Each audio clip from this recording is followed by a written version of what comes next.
We are going to be learning on how to pin programs to the taskbar.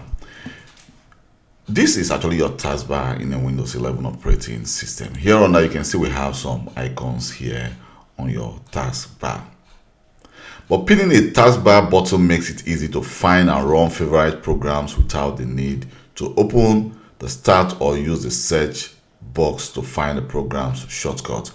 So if, for example, you are searching for a specific program and you use that program all the time, you need to go to your search and search for that program, or go to your start menu and then begin to go to all apps and then begin to look for that program.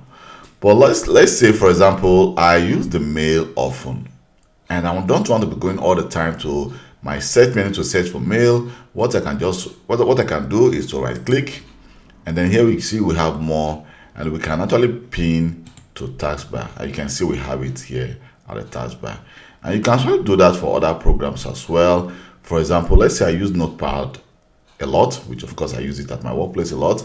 Then if I want to pin it to the taskbar, what I need to do is to right click, more option, and then pin to taskbar.